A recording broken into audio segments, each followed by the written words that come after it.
All right, the moment you've all been waiting for, the first installment of K-Ball's Objectively Biased Power Rankings is in. Let's get right into it. Here we go. Number 12, you guessed it, Joy Taylor Sweaty Buns. This team's not very good. He put up the lowest amount of points for week 1. Really, the only good players I see on this team are Nick Chubb and DK Metcalf. I'm trying to poach both of them. We'll see how that turns out. Aaron Rodgers with an uncharacteristically poor performance. Dylan took him way too early still in my book. This team's dumpster fire. At 11, I got the Tennessee Volunteers. Honestly, again, probably overreacting a little bit to that really strange Packers performance. This team's pretty decent, but I just question Dean's quarterback situation. Mike Gesicki in the tight end spot having a flat 0. He's got really no other options. Could be potentially a problem for Dean going forward. At 10, I got my team, Naked Sunday. It's pretty fucking terrible this year. I don't know why the fuck I took Saquon, but hey, at least I got rid of him, so. At 9, I got one-time Turkey Bowl champ. Again, I think if he took anybody but Najee Harris with his first pick, he'd be fucking amazing. He pretty much fleeced Kyle to get Ryan Tannehill, who I think can be a good starting quarterback in this league. But Najee Harris, huge question mark. So we'll see if that pans out, but I really don't like it. At 8, I got Kyle Smelly Armpits. He actually put up a pretty good fight this week, despite the decision to play Odell. The 2 Browns receivers in a run-heavy offense is questionable. I also question Zeke this year.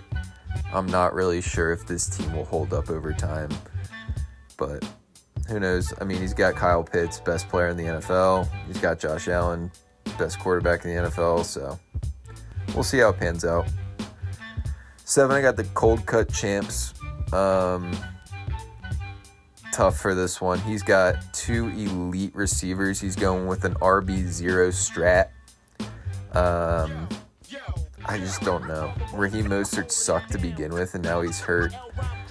Josh Jacobs had a pretty good game last night, but I don't think that's going to hold up over time. I think Kenyon Drake will start to cut into those carries and snaps, especially on third down. So, and then I think we start to get into some of the better teams here, and it's really hard to say at this point, but 6, I've got Dalvin and the Chipmunks. Lamar didn't have his best game, but he's going to get better as the season goes on. And I don't know. I mean, the fact that the Ravens had all these injuries to their running backs, I feel like that's just going to benefit Lamar. So David Montgomery kind of showed, he's a respectable RB2. George Kittle didn't even have a big week, and Keith still won. So I think this is a pretty good team overall. At 5, I've got the Killbot. I think Connor's got one of the better teams in the league. I just have him here because he lost.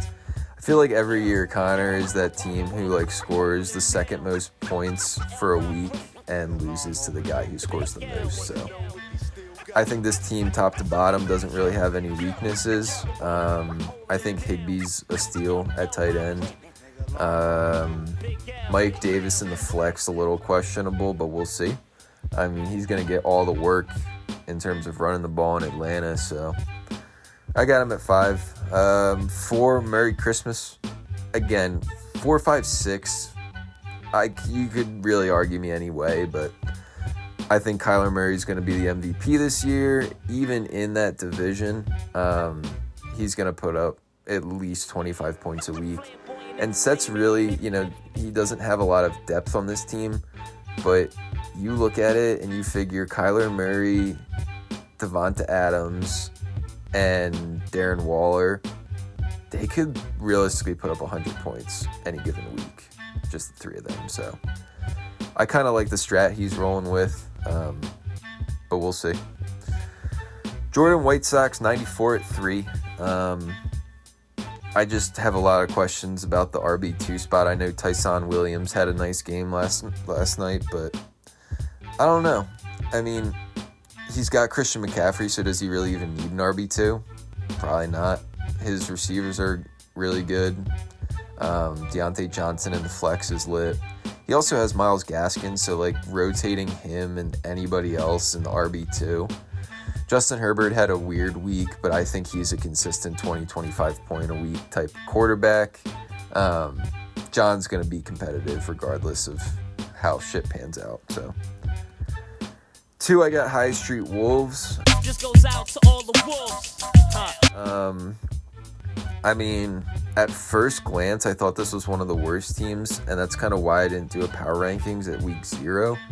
I think Travis Kelce is so fucking good. I would trade my whole team for him in an instant. You got to look at this team, and you really, the only question mark is RB2. Even Miles Sanders and RB1, a little bit questionable, but I mean, they look good this past week. So I don't know. I mean, there's no real holes in this team. He can rotate out the flex. He went with Brandon Cooks this past week. I think that's respectable. Marshall Street Minutemen. Talk about the fucking turnaround of the season, rebranding. It's completely predicated on Dak staying healthy the whole season, because if Dak falls apart, then Amari's value goes down the tank. But, I mean, they played the Bucks, and they looked that good this first week. I hate to say it, but Dallas could be nice as shit this year. And Grayson's just going to benefit from that. Even with Michael Gallup being out a couple of weeks, he's got Javonte Williams and Antonio Brown that he can just slot in at his convenience. I mean, I don't see a hole in this team. I think it's the most well-rounded team. He put up huge scoring week. I think he had like 117 points or something like that. I think that's low. I mean, Alvin Kamara, we've seen he can put up 25, 30 points a week. I really don't see any issues with this team, assuming Dak stays healthy. So kudos to Grayson, earning the number 1 spot on the power rankings this first week. And thank you to our sponsor, Wings to Go. Make sure you go and get some Wings to Go for your next game day.